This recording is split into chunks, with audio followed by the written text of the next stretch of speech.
بسم الله الرحمن الرحيم ومن يتق الله يجعل له مخرجا ويرزقه من حيث لا يحتسب ومن يتوكل على الله.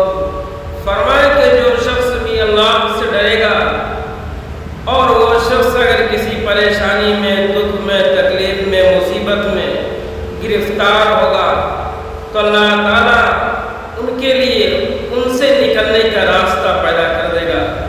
وَيَرْزُقْهُ مِنْ حَيْثُ لَا يَحْتَسِبُ، اور ان کو رزق عطا کرے گا ایسی جگہ سے جہاں سے کہ وہ گمان بھی نہیں کر سکتا ہے.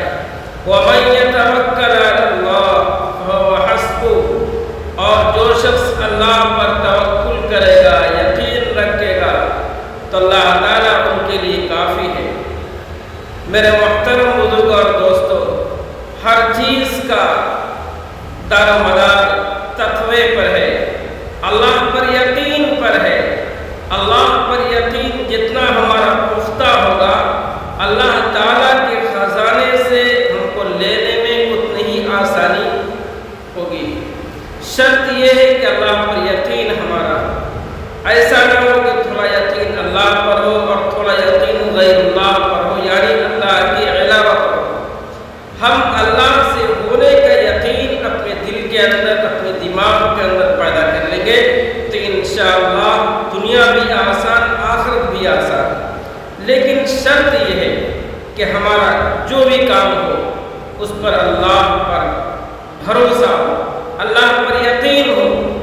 اللہ تعالیٰ انسان کو جب دیکھ آتا ہے تو کوئی اسے روک نہیں سکتا ہے.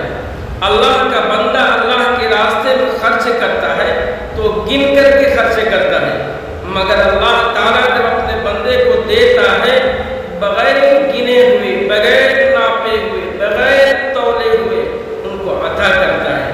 اس لیے فرمایا کہ بغیر حساب، اللہ تعالیٰ ان کو بغیر حساب و کتاب کے اللہ تعالیٰ ان کو عطا کرتا ہے. اس لیے ہم اپنا یقین اللہ پر رکھیں، دل کے اندر اللہ کا خوف پیدا کریں اور اللہ سے ڈریں، اپنے اندر تقوی پیدا کریں تو انشاءاللہ دین بھی آسان، دنیا بھی آسان. اگر ویڈیو اچھی لگے تو لائک، شیئر، سبسکرائب ضرور کریں.